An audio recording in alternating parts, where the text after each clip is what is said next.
എനിക്ക് ഇച്ചിരി പനിയുണ്ട്. അപ്പം അതുകൊണ്ട് ശബ്ദം ചിലപ്പോൾ ക്ലിയറായാലും വരും. ശ്രദ്ധിച്ച് കേൾക്കാൻ എന്നോട് സഹകരിക്കാം. കാരണം എനിക്ക് പനിയാണെങ്കിലും ജലദോഷമാണെങ്കിലും ഒക്കെ വീഡിയോ ചെയ്യാതിരിക്കാൻ പറ്റത്തില്ല. നിങ്ങളോട് വർത്തമാനം പറഞ്ഞുകൊണ്ടിരിക്കുന്നതാണ് എൻ്റെ ഏറ്റവും വലിയ സന്തോഷം, അറിയാമോ? അപ്പോൾ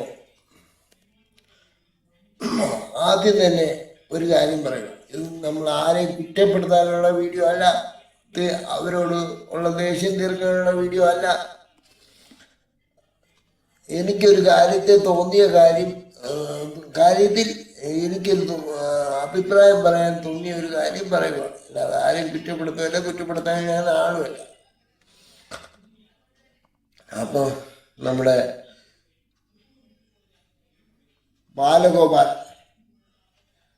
ബാലഗോപാൽ എന്നെ എണ്ണത്തെപ്പിക്കുമ്പോൾ പഴടി എന്ന് പറഞ്ഞ ബാലഗോപാൽ നമുക്ക് ഒരുപാട് കാര്യങ്ങൾ ചെയ്തു തരാം എന്ന് പറഞ്ഞിട്ട് ധനമന്ത്രി ഇന്നലെ ഒരു ബജറ്റ് സമ്മേളനം ആരംഭിച്ചിട്ട് ഇന്നലെയാണ് ബജറ്റ് അവതരിപ്പിച്ചത്. ഒരുപാട് കാര്യങ്ങളൊക്കെ തരാമെന്ന് പറയും, സന്തോഷം. വികലാംഗർക്ക്, എന്നെപ്പോലെ നടക്കാൻ വയ്യാത്തവർക്ക് പൂർണ്ണമായും ചികിത്സ സൗജന്യം, അതിലൊരു മാറ്റമില്ല. തിരഞ്ഞെടുക്കപ്പെട്ട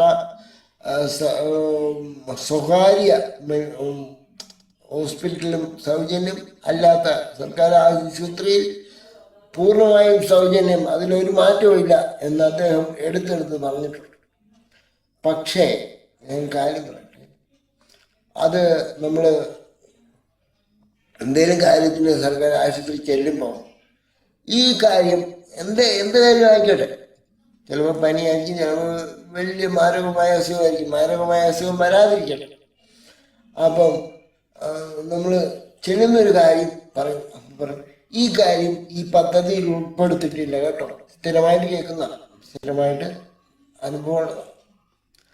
ഈ കാര്യം ഇതിൽ ഉൾപ്പെടുത്തിയിട്ടില്ല കേട്ടോ. ഒരു കാര്യം പ്രഖ്യാപിക്കുമ്പോൾ ദൈവീയത് ഇന്ന കാര്യങ്ങൾ ഉണ്ട്, തരുന്നത് മാത്രം പറയുക. അപ്പം എല്ലാം ഉള്ളതാണ് ഇപ്പോൾ മൊത്തം പറഞ്ഞു വെച്ചിരിക്കുന്നത്. പക്ഷേ നമ്മളൊരു ആശുപത്രി ചെല്ലുമ്പോൾ അറിയാം എന്നാണ് സംഭവം, എപ്പോഴാണ്, നേരാണോ, എന്തൊക്കെ തരും, സൗജന്യമായിട്ട് എല്ലാ ചികിത്സയും സൗജന്യമാണോ, നടക്കാൻ വയ്യാത്തവർക്കും എണ്ണിക്കാൻ വയ്യാത്തവർക്കും ഒക്കെ വലിയ സഹായമാണ്, അതിന് നന്ദിയുണ്ട്. പിന്നെ രണ്ടാമത്തെ കാര്യം, നമ്മുടെ ട്രാൻസ്ജെൻഡറുകൾക്കും പൂർണ്ണമായും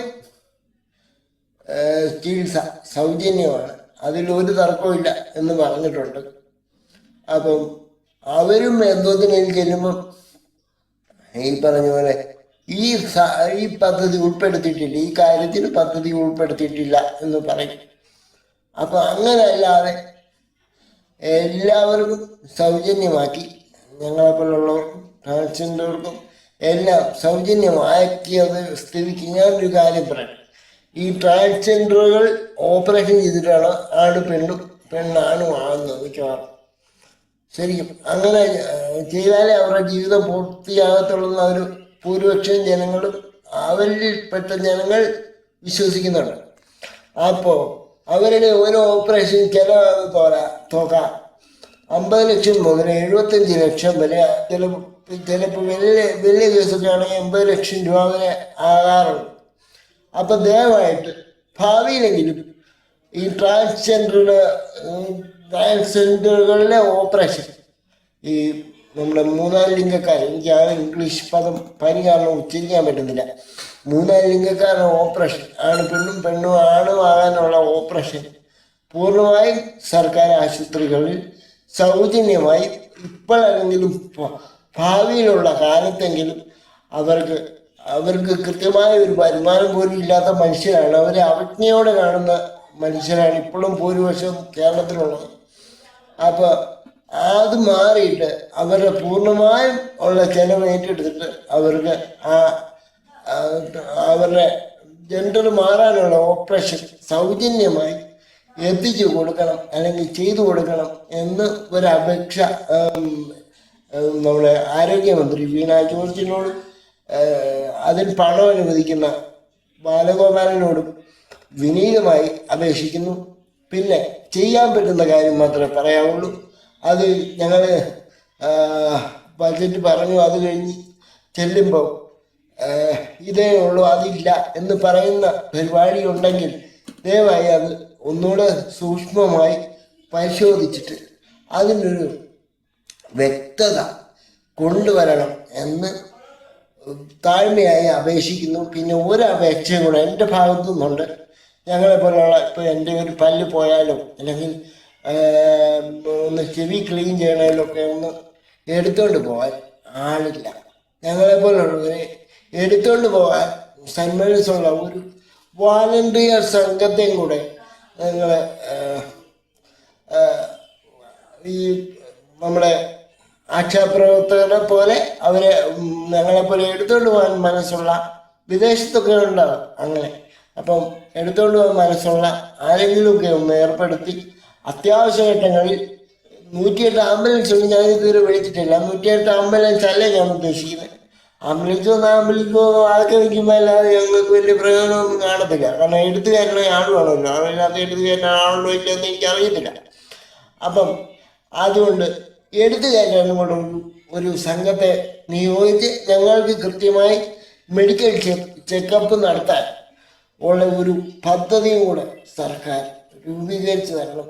അത് എന്നെ പോലെ എൻ്റെ അമ്മ മാത്രം നോക്കുന്ന ഒരു അമ്മയാണ്.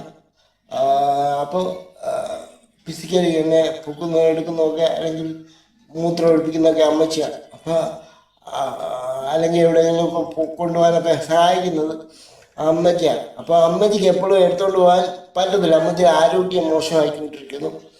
അപ്പം ഞങ്ങളെപ്പോലെ ആരോഗ്യം മോശമായ അമ്മമാർക്ക് അതൊരു വലിയ സഹായമായിരിക്കും. ഞങ്ങളെപ്പോലുള്ളവർക്ക് ആശുപത്രി പോകണമെങ്കിൽ ദയവ് ചെയ്ത് ഒരു വണ്ടി സംവിധാനവും ഒരു അതിനു വേണ്ടിയിട്ടുള്ള ഒരു എന്തെങ്കിലും ഒരു പേരിട്ടൊരു സേനയോ എന്തെങ്കിലും ഒന്ന് സംഘടിപ്പിച്ച് വെച്ചാൽ, ഈ പേരിൽ മാത്രം ഒതുങ്ങാതെ സംഘടിപ്പിച്ച് വെച്ചാൽ ഏറ്റവും നന്നായിരിക്കും എന്ന് ഒരു അപേക്ഷയുണ്ട്. പിന്നെ കുറേ കാലമായിട്ട് എൻ്റെ അമ്മയ്ക്ക് എന്നെപ്പോലെ രോഗികളായ മക്കളുള്ളവർക്ക് അവരെ നോക്കുന്നതിൻ്റെ പേരിൽ പണ്ട് 600 രൂപ കിട്ടും, എന്നാൽ 1000 ആക്കിയിട്ടുണ്ട്. അത് കുറേ കാലമായി, ഒരു 5 വർഷത്തോളമായി അത് മുടങ്ങിയിട്ട് ഇതുവരെ ആർക്കും പിന്നീട് അതൊന്നും പറിച്ചു തന്നില്ല.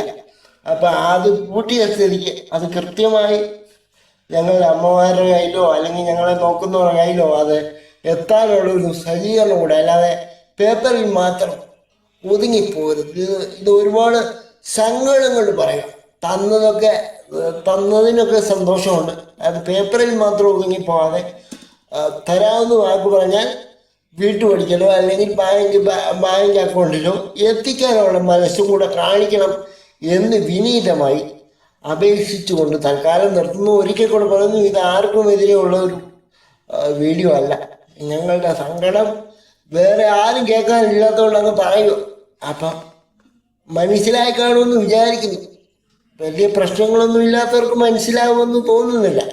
ചില മനുഷ്യർക്കെങ്കിലും മനസ്സിലാവും എന്ന് വിശ്വസിച്ചുകൊണ്ട് തൽക്കാലം നിർത്തുന്നു.